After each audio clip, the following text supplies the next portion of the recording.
Well, a happy Friday, brothers and sisters. We've come to the end of another week. Today, we are in Numbers chapter 13. Numbers chapter 13. And this is the first of two chapters about the spies being sent to the promised land by Moses to check on the land and the people and bring back a report. Because remember, they've already left Mount Sinai. They are on their way to the promised land.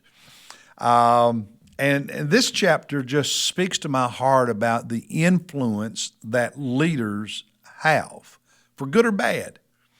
And leaders who are in prominent position, leaders who are only have influence over a smaller group. But leadership is still leadership, whether those you are influencing are many or few. And that influence can be significant for good or for bad. So, notice verse 1 of chapter 13. The Lord spoke to Moses, saying, now, verse 2, send out for yourself men so that they may spy out the land of Canaan. That's the promised land they were on their way to, which I am going to give to the sons of Israel. Now, notice the definitive nature of that statement. The land which this is God talking, which I am going to give to you all. You shall send a man from each of their father's tribes. So the 12 tribes of Israel, one representative from each tribe, every one a leader among them. So choose a man who is already viewed as a leader in that tribe. So one leader from each tribe, and send them out as spies to the promised land. And then they are described here.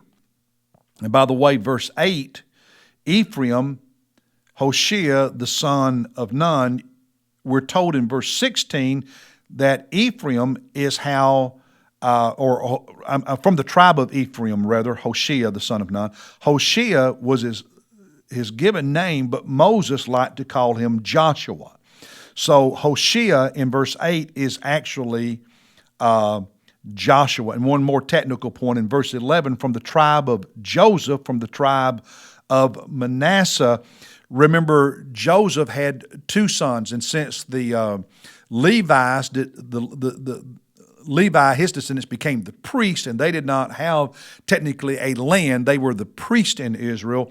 Joseph's two sons took the place of Levi and Joseph, and that's why here in verse 11, Joseph, from the tribe of Joseph, from the tribe of Manasseh. Manasseh was one of his two sons. The other one is Ephraim, whom Joshua or Hoshea represents. So you have the 12 tribes there. Anyway, I didn't want that to confuse anybody. So these 12 spies are already considered leaders. They're sent into the promised land. They spend 40 days checking it out, and they come back and initially give a great report about the land in verses 27 and 28. Verse 27, they told him and said, here's what they said to Moses and to the people. We went into the land where you sent us, and it certainly does flow with milk and honey, and this is its fruit. They had brought some samples back. Nevertheless, there's a but. The people who live in the land are strong, and the cities are fortified and very large. And moreover, we saw the descendants of Anak there, and goes on and gives the others who are living there. They said, yeah, it's a great land, but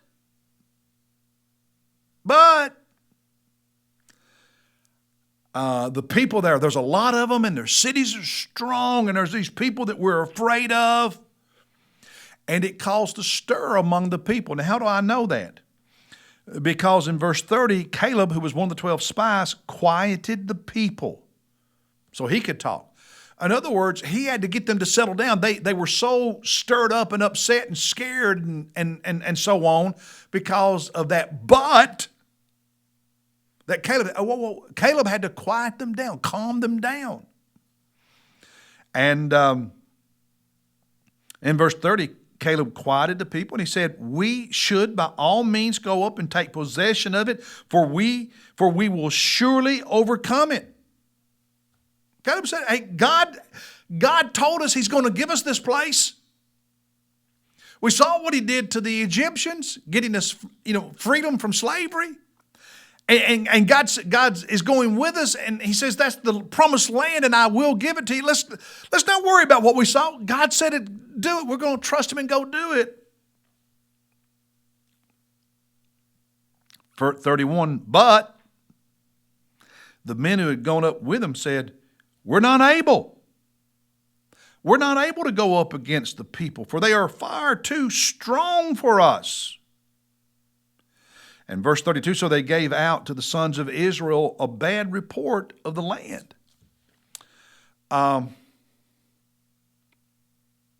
They doubled down on their negativity, and as we see in the next chapter, they won the day. We're not able. We're not able. We can't do it.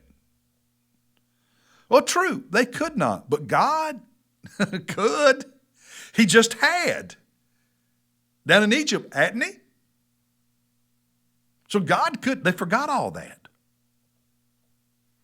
See, the promised land, listen, brothers and sisters, the promised land was not their dream. The promised land was not something they came up with, their idea. The promised land was God's plan, God's promise. And God blesses his plans. Now, God doesn't always bless our plans. Sometimes we come up with our plans and want God to bless our plans. This wasn't their plan. This was God's plan. They had it so twisted. See, leaders who focus on what they want, their plans, got no business asking for God's blessing. Yet that's what we often do. Biblical leaders want to know God's purpose, God's plan, because God always blesses his plan, always blesses his purpose. I'm a leader by virtue of the office I hold as pastor of this church. Many of you listening and watching are leaders in the church, in the community, place you work, where you go to school, leaders in your neighborhood. You're leaders. Most people are leaders in some capacity. Some more prominent than others, on and on.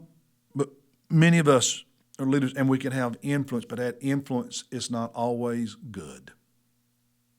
Sometimes it's bad.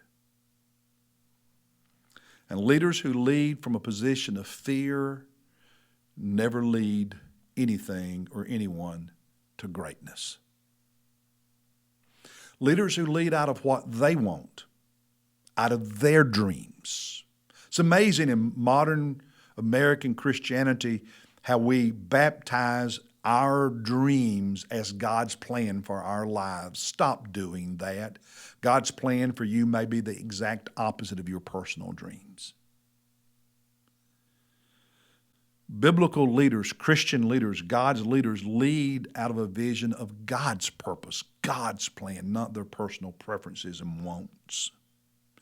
Lead out of faith, not fear. Out of God's power, and less intimidated by the challenges, because God's bigger than any challenge. I want you to note something.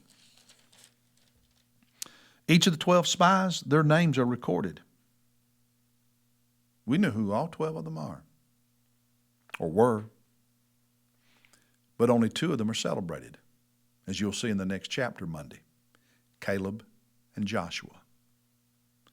Here are the names of 10 men who influenced the people of Israel to disobey God and spend years wandering in the wilderness until an entire generation died. You and I need to take to heart and think seriously about the influence we're having on others, as well as ourselves, in the different roles God's given us in life, in the church and in the community, because it matters.